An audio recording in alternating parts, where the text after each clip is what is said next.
നമ്മൾ ഇന്നത്തെ ക്ലാസ്സിൽ ഇന്ത്യൻ കോൺസ്റ്റിറ്റ്യൂഷൻ്റെ ഭാഗത്തു നിന്നുള്ള കുറച്ച് ക്വസ്റ്റ്യൻസ് ആണ് നോക്കുന്നത്. മുൻ വർഷങ്ങളിൽ ചോദിച്ചിട്ടുള്ളതും നമ്മൾ നന്നായി ശ്രദ്ധിച്ച് പഠിക്കേണ്ടതുമായിട്ടുള്ള കുറച്ച് ക്വസ്റ്റ്യൻസ്.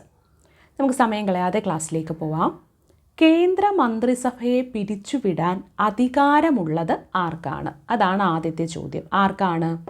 കേന്ദ്ര മന്ത്രിസഭയെ പിരിച്ചുവിടാൻ അധികാരമുള്ളത് രാഷ്ട്രപതിക്കാണ്.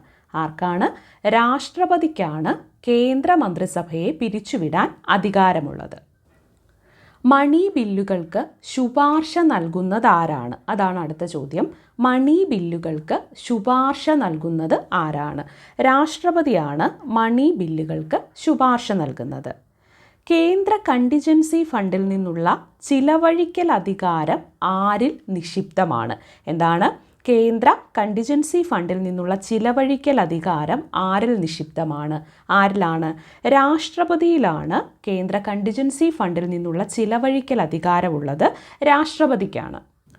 ഇവിടെ നിങ്ങൾക്ക് സ്വാഭാവികമായിട്ടും ഒരു ഡൗട്ട് തോന്നിക്കാണും, എന്താണ് ഈ കേന്ദ്ര കണ്ടിജൻസി ഫണ്ട് എന്നുള്ളത്. കേന്ദ്ര കണ്ടിജൻസി ഫണ്ട് എന്ന് പറയുന്നത് നമുക്ക് ഇന്ത്യയിൽ അപ്രതീക്ഷിതവും അടിയന്തരവുമായിട്ടുള്ള ചെലവുകളൊക്കെ നേരിടുന്നതിന് വേണ്ടിയിട്ട് രൂപീകരിച്ചിട്ടുള്ള ഫണ്ടാണ് കേന്ദ്ര കണ്ടിജൻസി ഫണ്ട്. അതായത് ഇപ്പോൾ നമ്മുടെ രാജ്യത്ത് പെട്ടെന്നൊരു എമർജൻസി ഡിക്ലെയർ ചെയ്യുകയാണ്, പെട്ടെന്ന് പ്രകൃതി ദുരന്തങ്ങൾ ഉണ്ടാവുകയാണ്, അല്ലെങ്കിൽ യുദ്ധങ്ങൾ ഉണ്ടാവുകയാണ്, അങ്ങനെ ഇത്തരത്തിലുള്ള ഏത് തരത്തിലുള്ള അടിയന്തര സാഹചര്യവും നേരിടുന്നതിന് വേണ്ടിയിട്ടുള്ള ഫണ്ടാണ് കണ്ടിജൻസി ഫണ്ട്. അത്തരത്തിലുള്ള കേന്ദ്ര കണ്ടിജൻസി ഫണ്ടിൽ നിന്നും ചിലവഴിക്കൽ അധികാരം രാഷ്ട്രപതിയിലാണ് നിക്ഷിപ്തമായിട്ടുള്ളത്. ഇന്ത്യയിലെ എല്ലാ അന്തർദേശീയ ഉടമ്പടികളും ആരുടെ പേരിലാണ് ഒപ്പുവെക്കുന്നത്? എന്താണ്? നമ്മുടെ രാജ്യത്തെ എല്ലാ അന്തർദേശീയ ഉടമ്പടികളും രാഷ്ട്രപതിയുടെ പേരിലാണ് ഒപ്പുവെക്കുന്നത്. അപ്പോൾ ഇന്ത്യയിലെ എല്ലാ അന്തർദേശീയ ഉടമ്പടികളും ആരുടെ പേരിലാണ് ഒപ്പുവെക്കുന്നത്? രാഷ്ട്രപതിയുടെ പേരിലാണ് ഇന്ത്യയിലെ എല്ലാ അന്തർദേശീയ ഉടമ്പടികളും ഒപ്പുവെക്കുന്നത്. കേന്ദ്ര മന്ത്രിസഭയെ പിരിച്ചുവിടാൻ അധികാരമുള്ളത് രാഷ്ട്രപതിക്കാണ്. മണി ബില്ലുകൾക്ക് ശുപാർശ നൽകുന്നത് രാഷ്ട്രപതിയാണ്. കേന്ദ്ര കണ്ടിജൻസി ഫണ്ടിൽ നിന്നുള്ള ചിലവഴിക്കൽ അധികാരം ആരിൽ നിക്ഷിപ്തമാണ്? രാഷ്ട്രപതിയിൽ നിക്ഷിപ്തമാണ്. ഇന്ത്യയിൽ എല്ലാ അന്തർദേശീയ ഉടമ്പടികളും രാഷ്ട്രപതിയുടെ പേരിലാണ് ഒപ്പുവെക്കുന്നത്. യുദ്ധം പ്രഖ്യാപിക്കാനുള്ള അധികാരം ആർക്കാണ്? യുദ്ധം പ്രഖ്യാപിക്കാനുള്ള അധികാരം രാഷ്ട്രപതിക്കാണ്. ഇന്ത്യയുടെ സർവ്വ സൈന്യാധിപനാണ് ആര്? രാഷ്ട്രപതി. യുദ്ധം പ്രഖ്യാപിക്കാനുള്ള അധികാരവും രാഷ്ട്രപതിക്കാണുള്ളത്. രാഷ്ട്രപതിക്ക് എത്ര തരം അടിയന്തരാവസ്ഥ ഏർപ്പെടുത്താൻ അധികാരമുണ്ട് ഇന്ത്യയിൽ? ഇന്ത്യൻ രാഷ്ട്രപതിക്ക് 3 തരത്തിലുള്ള അടിയന്തരാവസ്ഥ, അതായത് ദേശീയ അടിയന്തരാവസ്ഥ, സംസ്ഥാന അടിയന്തരാവസ്ഥ, സാമ്പത്തിക അടിയന്തരാവസ്ഥ, ഇങ്ങനെ 3 തരത്തിലുള്ള എമർജൻസിയും ഡിക്ലെയർ ചെയ്യാനുള്ള അധികാരം ഇന്ത്യൻ രാഷ്ട്രപതിക്കുണ്ട്.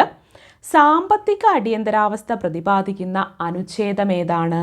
സാമ്പത്തിക അടിയന്തരാവസ്ഥ പ്രഖ്യാപിക്കുന്നത്, അതേപ്പറ്റി പ്രതിപാദിക്കുന്നത് ആർട്ടിക്കിൾ 360 അനുച്ഛേദം 360 സാമ്പത്തിക അടിയന്തരാവസ്ഥയെപ്പറ്റി പ്രതിപാദിക്കുന്നത്. ഇന്ത്യയിൽ ഇതുവരെ ഏർപ്പെടുത്തിയിട്ടില്ലാത്ത അടിയന്തരാവസ്ഥ ഏതാണ്? നമ്മുടെ രാജ്യത്ത് ഇതുവരെ സാമ്പത്തിക അടിയന്തരാവസ്ഥ ഏർപ്പെടുത്തേണ്ട ഒരു സാഹചര്യം ഉണ്ടായിട്ടില്ല. അപ്പോൾ ഇന്ത്യയിൽ സാമ്പത്തിക അടിയന്തരാവസ്ഥയാണ് ഇതുവരെ പുറപ്പെടുവിച്ചിട്ടില്ലാത്തത്. അപ്പോൾ യുദ്ധം പ്രഖ്യാപിക്കാനുള്ള അധികാരം രാഷ്ട്രപതിക്കാണ്. രാഷ്ട്രപതിക്ക് 3 തരത്തിലുള്ള അടിയന്തരാവസ്ഥ ഏർപ്പെടുത്താൻ അധികാരമുണ്ട്. അതിനോടൊപ്പം മനസ്സിലാക്കുക, അടിയന്തരാവസ്ഥ പ്രഖ്യാപിക്കാനുള്ള അധികാരവും രാഷ്ട്രപതിക്കാണ് എന്ന കാര്യം മനസ്സിലാക്കുക. ഒപ്പം ഇന്ത്യയിൽ 3 തരം അടിയന്തരാവസ്ഥകൾ പ്രഖ്യാപിക്കാൻ രാഷ്ട്രപതിക്ക് അധികാരമുണ്ട്. അതുകൂടെ അതിനോടൊപ്പം തന്നെ സാമ്പത്തിക അടിയന്തരാവസ്ഥ പ്രതിപാദിക്കുന്ന അനുച്ഛേദം ആർട്ടിക്കിൾ 360 ഇന്ത്യയിൽ ഇതുവരെ ഏർപ്പെടുത്തിയിട്ടില്ലാത്ത അടിയന്തരാവസ്ഥ ഏതാണെന്ന് ചോദിച്ചാൽ അത് സാമ്പത്തിക അടിയന്തരാവസ്ഥയാണ്. ഭരണഘടനയുടെ 83 അനുച്ഛേദം, അതായത് ആർട്ടിക്കിൾ 83 പ്രതിപാദിക്കുന്നത് എന്താണ്? പാർലമെൻറ്റിലെ ഇരുസഭകളുടെയും കാലാവധി, അതായത് ലോക്സഭയുടെയും രാജ്യസഭയുടെയും കാലാവധിയെ പറ്റിയാണ് ഇന്ത്യൻ ഭരണഘടനയുടെ ആർട്ടിക്കിൾ 83 അനുച്ഛേദം പ്രതിപാദിക്കുന്നത്. എന്താണ്? പാർലമെൻറ്റിലെ ഇരുസഭകളുടെയും കാലാവധിയാണ് ആർട്ടിക്കിൾ 83 പ്രതിപാദിക്കുന്നത്.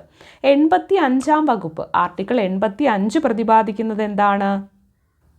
അപ്പോൾ നമ്മുടെ ഭരണഘടനയിലെ 85 ആർട്ടിക്കിൾ എന്താണ് പറയുന്നത്? പാർലമെൻറ്റിൻ്റെ സമ്മേളനങ്ങളാണ്. ആർട്ടിക്കിൾ 83 ഇരുസഭകളുടെയും കാലാവധി പറയുന്നു. ആർട്ടിക്കിൾ 85 പാർലമെൻറ്റിൻ്റെ സമ്മേളനങ്ങളെ പറ്റി പറയുന്നു. ആർട്ടിക്കിൾ 83 എന്താണ് പറയുന്നത്? പാർലമെൻറ്റിലെ ഇരുസഭകളുടെയും കാലാവധി പറയുന്നു. ആർട്ടിക്കിൾ 85 പാർലമെൻറ്റ് സമ്മേളനങ്ങളെ പറ്റിയാണ് പറയുന്നത്. ഭരണഘടനയുടെ 93-ാം അനുച്ഛേദത്തിൽ പരാമർശിക്കപ്പെടുന്ന ഉന്നത വ്യക്തികൾ ആരെല്ലാമാണ്? കോൺസ്റ്റിറ്റ്യൂഷൻ്റെ 93-ാം ആർട്ടിക്കിളിൽ ലോക്സഭാ സ്പീക്കറിനെയും ഡെപ്യൂട്ടി സ്പീക്കറിനെ പറ്റിയുമാണ് പരാമർശിക്കുന്നത്. അപ്പോൾ ഭരണഘടനയുടെ 93-ാം അനുച്ഛേദത്തിൽ പരാമർശിക്കപ്പെടുന്ന ഉന്നത വ്യക്തികൾ ആരെല്ലാമാണ്? ലോക്സഭാ സ്പീക്കറും ഡെപ്യൂട്ടി സ്പീക്കറുമാണ്. ആരൊക്കെയാണ്? ലോക്സഭാ സ്പീക്കറും ഡെപ്യൂട്ടി സ്പീക്കറും. ഭരണഘടനയുടെ 100-ാം അനുച്ഛേദത്തിൽ എന്തിനെ പറ്റിയാണ് വിശദീകരിക്കുന്നത്? 100-ാം അനുച്ഛേദം അത് പാർലമെൻറ്റിലെ സഭകളിലെ വോട്ടിങ്ങിനെ പറ്റിയിട്ടാണ് പറയുന്നത്. 100-ാമത്തെ ആർട്ടിക്കിളിൽ പാർലമെൻറ്റിലെ സഭകളിലെ ലോക്സഭയിലെയും രാജ്യസഭയിലെയും വോട്ടിങ്ങിനെ പറ്റിയാണ് പറയുന്നത്. അപ്പോൾ ഭരണഘടനയുടെ 83-ാമത്തെ ആർട്ടിക്കിൾ പറയുന്നത് പാർലമെൻറ്റിലെ ഇരുസഭകളുടെയും കാലാവധിയാണ്. ആർട്ടിക്കിൾ 85 പറയുന്നത് പാർലമെൻറ്റ് സമ്മേളനങ്ങളെ പറ്റിയാണ്. ആർട്ടിക്കിൾ 93 പറയുന്നത് ലോക്സഭാ സ്പീക്കർ, ഡെപ്യൂട്ടി സ്പീക്കർ ഇവരെ പറ്റി പരാമർശിക്കുന്നത്. അതല്ലെങ്കിൽ 93-ാം ആർട്ടിക്കിളിൽ പരാമർശിക്കപ്പെടുന്ന ഉന്നത വ്യക്തികൾ ആരൊക്കെയാണെന്ന് ചോദിച്ചാൽ ലോക്സഭാ സ്പീക്കറും ഡെപ്യൂട്ടി സ്പീക്കറുമാണ്.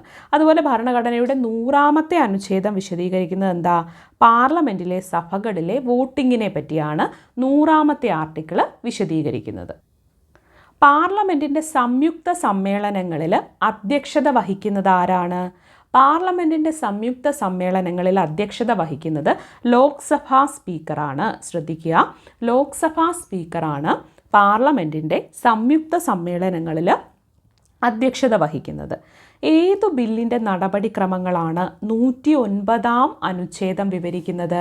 അതായത് ആർട്ടിക്കിൾ 109 മണി ബില്ലിനെ പറ്റി, മണി ബില്ലിൻ്റെ നടപടിക്രമങ്ങളാണ്. അവിടെ ഒന്ന് ശ്രദ്ധിക്കുക, ആർട്ടിക്കിൾ 109 മണി ബില്ലിൻ്റെ നടപടിക്രമങ്ങളാണ് പറയുന്നത്. എന്നാൽ മണി ബില്ലിനെ നിർവചിച്ചിരിക്കുന്നത് ആർട്ടിക്കിൾ 110 അതൊന്ന് മനസ്സിലാക്കി വെക്കുക, മാറിപ്പോവരുത്. ആർട്ടിക്കിൾ 109 എന്താണ്? മണി ബില്ലിനെ നടപടിക്രമങ്ങൾ പറയുമ്പോൾ ആർട്ടിക്കിൾ 110 മണി ബില്ലിനെ നിർവചിച്ചിരിക്കുകയാണ്. ആർട്ടിക്കിൾ 109 എന്താണ്? മണി ബില്ലിൻ്റെ നടപടിക്രമങ്ങളാണ്. ആർട്ടിക്കിൾ 110 എന്താണ്? 110 മണി ബില്ലിനെ നിർവചിച്ചിരിക്കുകയാണ്. 109 മണി ബില്ലിൻ്റെ നടപടിക്രമങ്ങൾ, 110 മണി ബില്ലിനെ നിർവചിച്ചിരിക്കുകയാണ്. ഒരു ബില്ല് മണി ബില്ലാണോ അല്ലയോ എന്ന് തീരുമാനിക്കുന്നത് ആരാണ്? ഒരു ബില്ല് മണി ബില്ലാണോ അല്ലയോ എന്ന് തീരുമാനിക്കുന്നത് സ്പീക്കറാണ്. സ്പീക്കറാണ് ഒരു ബില്ല് മണി ബില്ലാണോ അല്ലയോ എന്ന് തീരുമാനിക്കുന്നത്. അപ്പോൾ പാർലമെൻറ്റിൻ്റെ സംയുക്ത സമ്മേളനങ്ങളിൽ അധ്യക്ഷത വഹിക്കുന്നത് ലോക്സഭാ സ്പീക്കറാണ്. ആർട്ടിക്കിൾ 109 മണി ബില്ലിൻ്റെ നടപടിക്രമങ്ങൾ പറയുമ്പോൾ 110 എന്താണ് മണി ബില്ല് എന്നുള്ളത്, മണി ബില്ലിന് ഒരു നിർവചനം കൊടുക്കുന്നത് 110 ഒരു ബില്ല് മണി ബില്ലാണോ അല്ലയോ എന്ന് തീരുമാനിക്കുന്നത് ആരാണ്? ഒരു ബില്ല് മണി ബില്ലാണോ അല്ലയോ എന്ന് തീരുമാനിക്കുന്നത് സ്പീക്കറാണ്. അപ്പോൾ നമ്മൾ ഈ പറഞ്ഞ ക്വസ്റ്റ്യൻസിൽ എല്ലാം ഇമ്പോർട്ടൻ്റ് ആയിട്ടുള്ള ചോദ്യങ്ങളാണ്. കാരണം പലപ്പോഴും എന്താണ്, രാഷ്ട്രപതിയുടെ അധികാരങ്ങളെ നമ്മൾക്ക് സ്റ്റേറ്റ്മെൻറ്റ് ടൈപ്പ് ക്വസ്റ്റ്യൻസിലൊക്കെ പലപ്പോഴും നമ്മളെ കുഴപ്പിക്കുന്ന തരത്തിലേക്ക് ചോദിക്കാറുണ്ട്. അതുകൊണ്ട് ശ്രദ്ധിക്കുക. ഒരു ബില്ല് മണി ബില്ലാണോ അല്ലയോ എന്ന് തീരുമാനിക്കുന്നത് സ്പീക്കറാണ്. പാർലമെൻറ്റിൻ്റെ സംയുക്ത സമ്മേളനങ്ങളുടെ അധ്യക്ഷത വഹിക്കുന്നത് ലോക്സഭാ സ്പീക്കറാണ്. അതുപോലെ തന്നെ ഭരണഘടനയുടെ 83-ാമത്തെ അനുച്ഛേദത്തിൽ പാർലമെൻറ്റിൻ്റെ ഇരുസഭകളുടെ കാലാവധിയെപ്പറ്റി പറയുമ്പോൾ 85-ാമത്തെ ആർട്ടിക്കിൾ പാർലമെൻറ്റ് സമ്മേളനത്തെ പറ്റിയും 93-ാമത്തെ ആർട്ടിക്കിളിൽ പരാമർശിക്കുന്ന ഉന്നത വ്യക്തികൾ ലോക്സഭാ സ്പീക്കറും ഡെപ്യൂട്ടി സ്പീക്കറുമാണ്. 100-ാമത്തെ ആർട്ടിക്കിൾ പാർലമെൻറ്റിലെ സഭകളിലെ വോട്ടിങ്ങിനെ പറ്റിയാണ് പറയുന്നത്.